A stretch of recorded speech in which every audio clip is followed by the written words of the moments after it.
एक गांव में वसुंधरा नाम की बूढ़ी औरत अपने दो बेटों के साथ रहा करती थी। दोनों बेटे खेती किया करते थे और दोनों बहुएं घर का काम देखती थीं। रमा, हमें देरी हो रही है, जल्दी से खाना लगा दो। जी आप लोग बैठिए, मैं अभी खाना लगा देती हूँ। फिर दोनों भाई खाना खाने लगते हैं और खाना खाने के बाद खेत की ओर निकल पड़ते हैं। सुमन, मैं कपड़े धोने जा रही हूँ, तुम बर्तन धो लेना। अच्छा ठीक है दीदी। रघु, इस बार तो फसल बहुत अच्छी दिख रही है। इस बार फसल के अच्छे दाम मिल जाएंगे।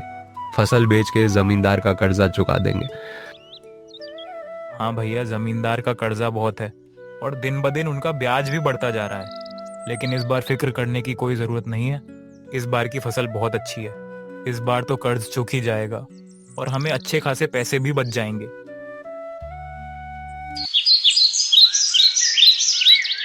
सब ठीक चल रहा होता है, लेकिन अगले ही दिन मौसम खराब हो जाता है और बरसात होने लगता है।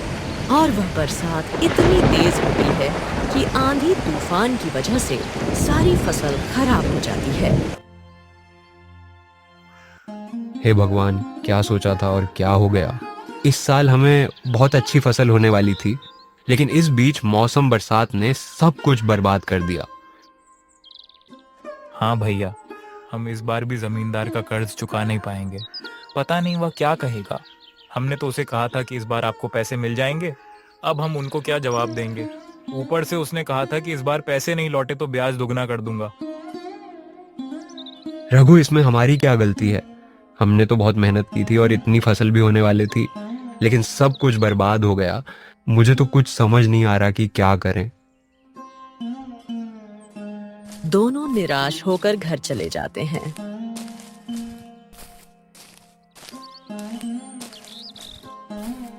घर जाते ही वसुंधरा पूछती है, क्या हुआ बेटे? फसल ठीक तो है ना?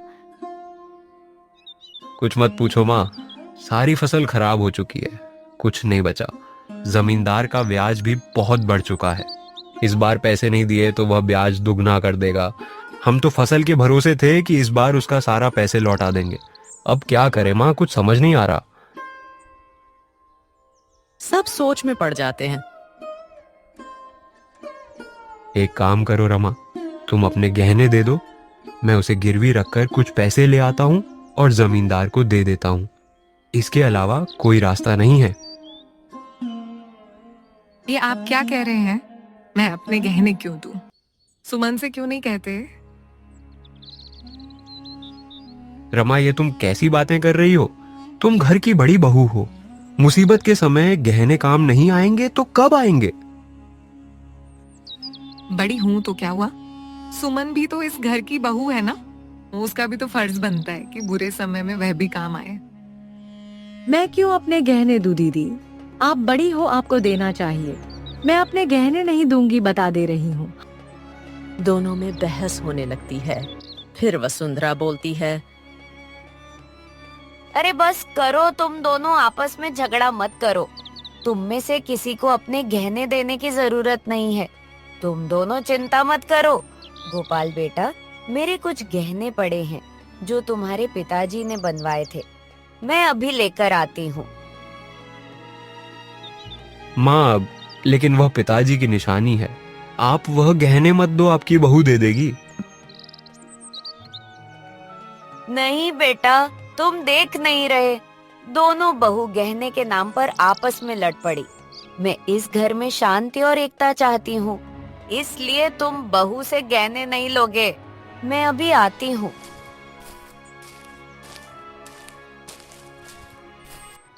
फिर वसुंधरा गोपाल को गहने दे देती और गोपाल उन गहनों से कर्ज चुका आता है।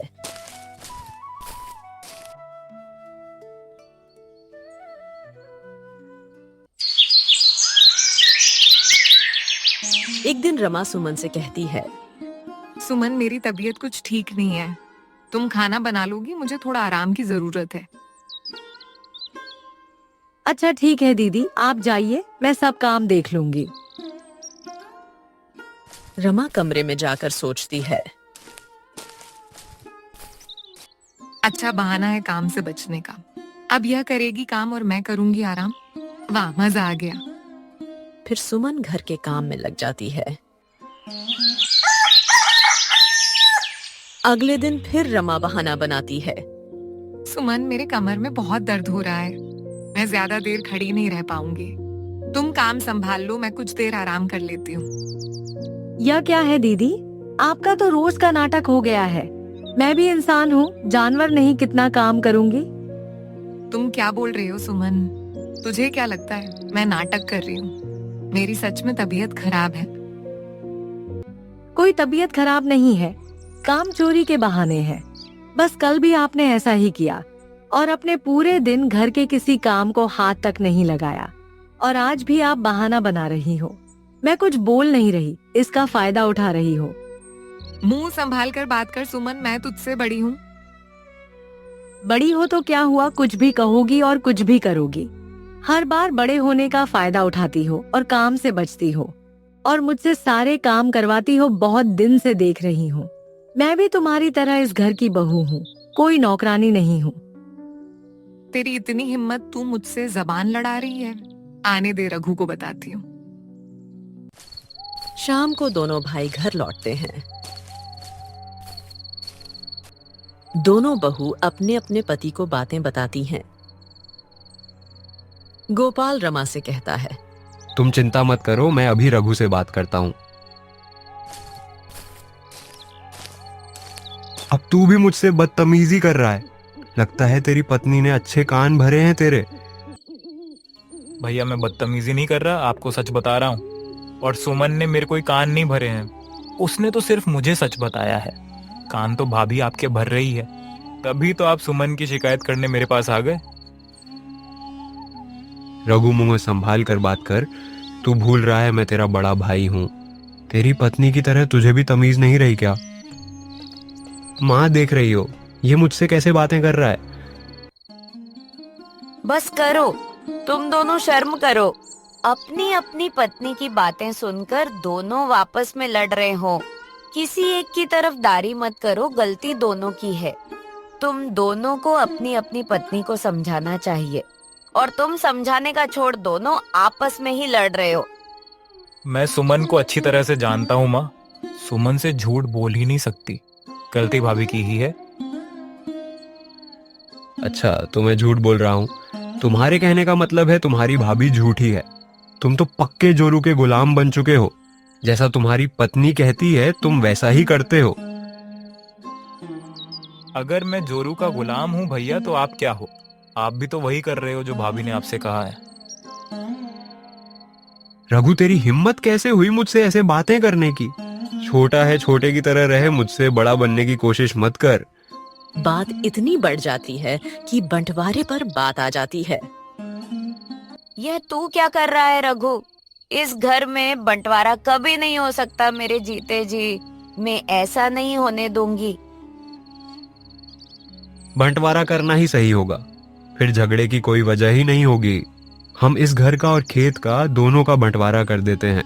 आधा खेत रघु के नाम पर होगा और आधा मेरे नाम पर, और इस घर की दोनों बहू अपने अपने घर का काम करेगी। और माँ, आप खुद ही बताओ, आप किस बेटे के साथ रहना पसंद करेंगी? ये मुझे क्या देखना पड़ रहा है? बेटा, तुम दोनों ही मेरे लिए एक समान हो। मैंने कभी भी तुम दोनों में कोई अंतर नहीं किया। माँ जी, ये सब कहने की बातें हैं। आप तो अपने छोटे बेटे के साथ ही रहिए, क्योंकि आप अपने छोटे बेटे की ज्यादा तरफदारी करती हो, तो आपको उनके साथ ही रहना चाहिए। आपकी छोटी बहू है ना आपका ख्याल रखने के लिए, वह आपका अच्छे से ख्याल रख लेगी। हमारे पास रहने की कोई जरूरत नहीं। नहीं माँ जी, हमारे साथ क्यों रहेंगी? वह आपकी भी सास है, मैं अकेले ही क्यों उनकी सेवा करूं? मुझे अच्छे से पता है माँ जी, आपको अपने ऊपर बोझ लग रही है। उनकी सेवा करने से बचना चाहती हो, इसीलिए उनको मेरे पास भेज रही हो, ताकि तुम्हारा काम बच जाए। जमुना को यह सारी बातें सुन बहुत बुरा लगता है। फिर गोपाल बोलता है, बस करो तुम दोनों। माँ तुम दोनों की सास है और तुम दोनों को उनकी सेवा करनी चाहिए। तो एक हफ्ता माँ रघु के पास रहेगी और एक हफ्ता मेरे पास। अब कोई कुछ नहीं बोलेगा, यही आखिरी फैसला होगा। और माँ तुम भी कुछ नहीं बोलोगी। जो हो रहा है अच्छे के लिए ही हो रहा है। अगर तुम इस घर में शांति चाहती हो तो यही सही रहेगा, बोलो। रघु तुम्हें यह मंजूर है? हाँ भैया, मुझे मंजूर है। जमुना बंटवारा रोकने की कोशिश करती है, लेकिन कोई उसकी बात नहीं मानता। आखिरकार बंटवारा हो ही जाता है और जमुना रघु के पास एक हफ्ते के लिए रहने लगती है। दोनों भाई अपने अपने खेत में काम करने जाते हैं। लोगों ने देखकर बातें बनाने लगते हैं। अरे देखो देखो, इनके घर का बंटवारा हो चुका है। सुना है दोनों भाई अलग अलग रह रहे हैं और खेती भी अलग अलग कर रहे हैं। पता नहीं इनके घर में ऐसा क्या हो गया जो बंटवारे तक बहुत पहुंच गई।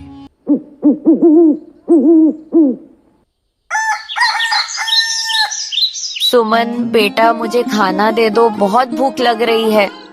लाती हूँ, रुकिए। जरा थोड़ी देर इंतजार कर लोगे तो भूख से मर नहीं जाओगी। वैसे भी हफ्ते भर तो अब आपको मेरा ही खाना है। वसुंधरा को यह सुन बहुत बुरा लगता है। शाम को रघु जब घर आता है और सुमन से कहता है, क्या हुआ सुमन, बहुत गुस्से में लग रही हो? गुस्सा नहीं करूँ तो और क्या करूँ? आपको पता है दिन भर मुझे कितना काम रहता है। ऊपर से आपकी माँ को समय पर खाना चाहिए। अगर उन्हें समय पर खाना ना मिले तो मुझे 4 बातें सुनाती है। अरे इतनी सी बात तुम गुस्सा क्यों करती हो? छोड़ो ना, वह तो बूढ़ी हो चुकी है।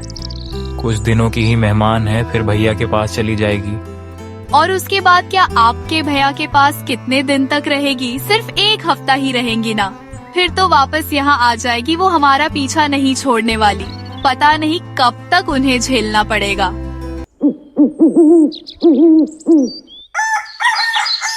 ऐसे दिन बीतते चले जाते हैं। सुमन कभी भी वसुंधरा को समय पर खाना नहीं देती और घर आने पर उसका बेटा उससे बात तक नहीं करता था और अपने कमरे में चला जाता।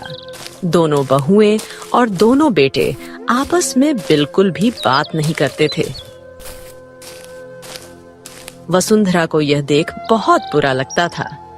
एक दिन जमुना सुमन से कहती है, सुमन, मेरी तबीयत कुछ ठीक नहीं लग रही। मुझे बार बार चक्कर से आ रहे हैं। मुझे लगता है डॉक्टर को दिखाने की जरूरत है। माँ जी, हमारे पास पैसे नहीं है और बंटवारे के समय आपके इलाज के खर्च का तो कोई बंटवारा ही नहीं हुआ था। फिर हम क्यों पैसे दे? आपको तो पता है हम जैसे जैसे घर का गुजारा कर रहे हैं, फिर इलाज के लिए पैसे कहाँ से लाए? 2 दिन रुक जाओ, फिर आपने बड़े बेटे के पास जाओगी, तब इलाज करवा लेना। वसुंधरा को बहुत बुरा लगता है। वसुंधरा को खाना कभी मिलता था और कभी नहीं मिलता था। उसकी तबीयत दिन ब 3 दिन और बिगड़ती चली गई। फिर वसुंधरा बड़े बेटे के पास जाकर रहने लगी। वसुंधरा गोपाल से कहती है, बेटे, मुझे तुमसे कुछ जरूरी बात करनी है। मेरे पास समय नहीं है, मैं आपसे बाद में बात करूंगा। ऐसा कहकर गोपाल चला जाता है। वसुंधरा को यह बात सुनकर रोना आ जाता है। वह एक कोने में जाकर रोने लगती है और फिर बाहर चली जाती है। बाहर जाकर किसी से मदद मांगने की कोशिश करती है। अरे वसुंधरा काकी, कैसी हो? आप बड़े दिनों बाद दिख रही हो। आजकल बाहर निकलना बंद कर दिया आपने तो। बेटी, तबीयत कुछ ठीक नहीं रहती है। अच्छा काकी, सुना है तुम्हारे घर का बंटवारा हो चुका है। ऐसा क्या हो गया कि बात बंटवारे तक पहुंच गई है? क्या बताऊं बेटा, शायद मेरे संस्कारों में ही कोई कमी रह गई होगी। बेटा, मेरी एक मदद करोगी? हाँ काकी, बोलिए ना, क्या बात है? बेटा, मुझे 1000 रू की जरूरत है। मेरी तबीयत बहुत खराब है। जैसे ही मेरा बेटा घर आएगा तब मैं तुझे पैसे दे दूंगी। अभी वह घर पर नहीं है, नहीं तो वह मुझे पैसे मांगने भी नहीं देता। अभी के लिए मदद कर दो बेटी। हाँ हाँ काकी, क्यों नहीं, मैं अब भी पैसे लाती हूँ। फिर वह औरत वसुंधरा को पैसे दे देती है और फिर वसुंधरा अस्पताल जाती है। फिर अस्पताल जाकर वसुंधरा को पता चलता है कि उसे गंभीर बीमारी हुई है और उसके पास केवल 7 दिन का समय है। वह पूरी तरह से टूट जाती है। इधर रमा गोपाल से कहती है, सुनिए जी, आप अपनी माँ का कुछ कीजिए। आपको पता है वह मुझसे पैसे मांग रही थी, बोल रही थी कि बहुत दिनों से तबीयत खराब है और इलाज करवाना है। मैंने तो बोल दिया हमारे पास कोई पैसे नहीं है, ये सब नाटक नहीं चलने वाला। आप कुछ कीजिए, कल का उनको कुछ हो गया तो लोग तो यही बोलेंगे ना, बड़े बेटे के पास रह रही थी और उसने इलाज नहीं करवाया। हाँ रमा, तुम सही कह रही हो। रमा, लोग तो मुझे ही ताना मारेंगे क्योंकि मैं बड़ा बेटा जो रघु को कोई कुछ नहीं बोलेगा। रमा, मैं कुछ करता हूँ, मुझे थोड़ा समय दो।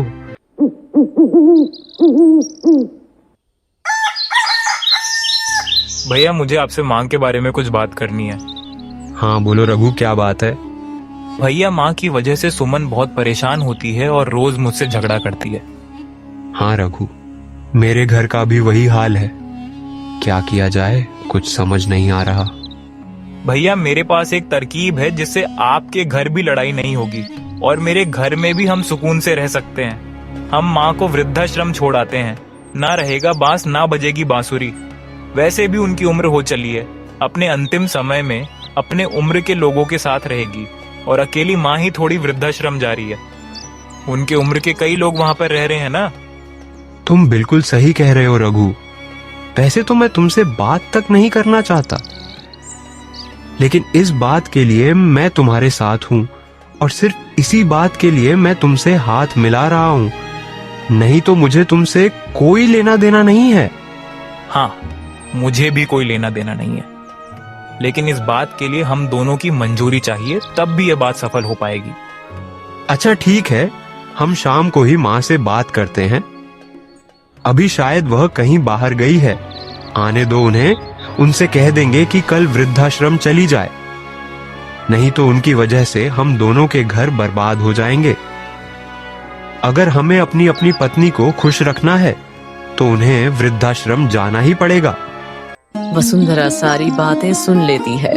उसके दिल पर बहुत चोट लगती है।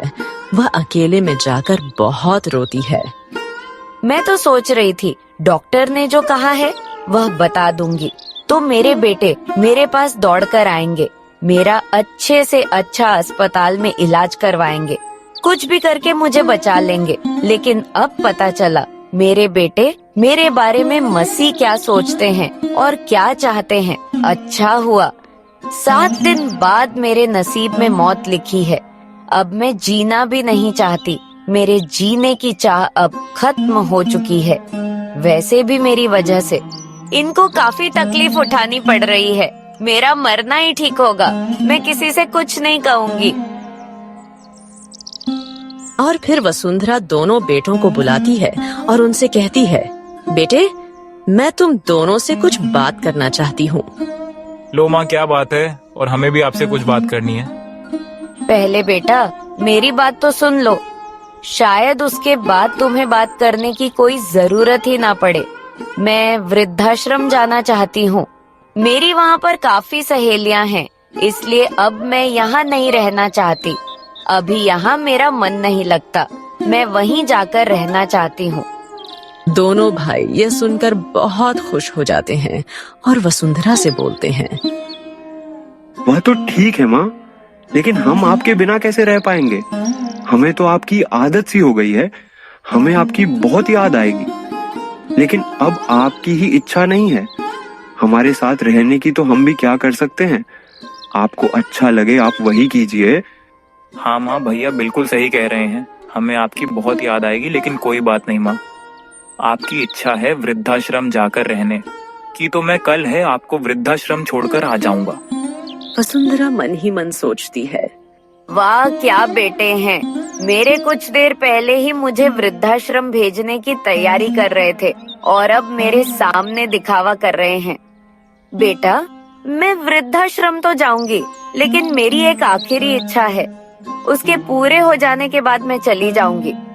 आपकी क्या इच्छा है माँ, बोलिए, हम उसे पूरा करेंगे। मैं ठीक 7 दिन बाद वृद्धाश्रम चली जाऊंगी, लेकिन तुम्हें बंटवारा भूल जाना होगा और पहले की तरह मिलजुल कर रहना होगा। मैं चाहती हूँ कि इन 7 दिनों में बहुत खुशी से रहूं। तुम दोनों भाई आपस में मिलजुल कर रहो दोनों। बहू भी आपस में बहन की तरह रहने लगे। बस मेरी यही आखिरी इच्छा है कि इस परिवार का बंटवारा ना हो। तुम दोनों भाई मिलजुल कर बहुत खुशी से रहो। दोनों भाई मान जाते हैं और वसुंधरा से कहते हैं, अच्छा ठीक है माँ, अगर तुम्हारी इच्छा है तो हम दोनों बंटवारा भूल जाते हैं। क्यों रघु, मैं सही कह रहा हूँ ना? हाँ भैया, अगर माँ की यही इच्छा है तो हम उसे जरूर पूरा करेंगे। वसुंधरा सोचती है, जब बंटवारा हो रहा था तब मैंने इनको कितना रोकने की कोशिश की, लेकिन किसी ने मेरी बात नहीं सुनी। लेकिन आज मुझे घर से निकालने के लिए यह दोनों बंटवारा भूलने के लिए तैयार हो गए।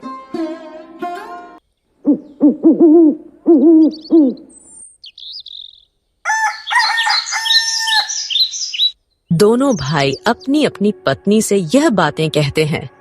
वह भी बहुत खुश हो जाती है और सारी बातें भूलकर एक होने के लिए तैयार हो जाती हैं।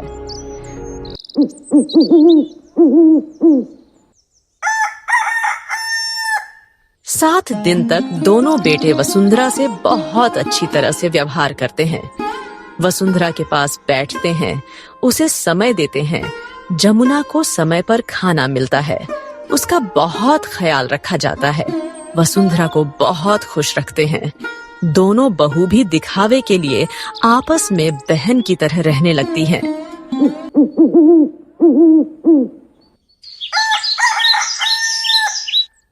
सात दिन बीत जाते हैं। उसी दिन सुबह रघु गोपाल से कहता है, भैया आखिरकार 7 दिन बीत ही गए, अब हमें नाटक करने की कोई जरूरत नहीं है। मैं आज माँ को वृद्धाश्रम छोड़ के रहता हूँ, उसके बाद हमारा कोई रिश्ता नहीं होगा। हमें ये नाटक नहीं करना पड़ेगा। हाँ ठीक है, ठीक है, मुझे भी तुम्हारे साथ रहने का कोई शौक नहीं है। मैं भी इन 7 दिनों का ही इंतजार कर रहा था कि कब 7 दिन बीते और कब यह नाटक खत्म हो। आखिर वह दिन आ गया। मैं अब भी जाकर माँ से तैयार होने को कहता हूँ। आप तब तक उनका सामान बांध दो। जैसे ही रघु वसुंधरा के कमरे में जाता है तो वसुंधरा मरी पड़ी होती है। रघु उसे उठाने की कोशिश करता है, लेकिन वह नहीं होती। उनको पता चल जाता है कि वसुंधरा अब नहीं रही। सबको बहुत बड़ा धक्का सा लगता है। वसुंधरा के पास एक चिट्ठी पड़ी होती है। उसे पढ़ने पर उनको पता चलता है कि वसुंधरा को बहुत गंभीर बीमारी थी और उसके पास केवल 7 दिन का ही समय था। दोनों को अपने किए का बहुत पछतावा होता है। फिर दोनों अपनी माँ की आखिरी इच्छा का मान रखते हुए साथ साथ रहने लगते हैं। तो दोस्तों, इस कहानी से हमें सीख मिलती है कि माँ बाप की सेवा रहने पर ही किया जाए। और सभी देखने वाले से हमारा नम्र निवेदन है कि आप सभी अपने माँ बाप का ख्याल रखिए। और दोस्तों, ऐसे ही इंटरेस्टिंग और बेहतरीन कहानी देखने के लिए हमारे चैनल कुछ जरूर सब्सक्राइब करें।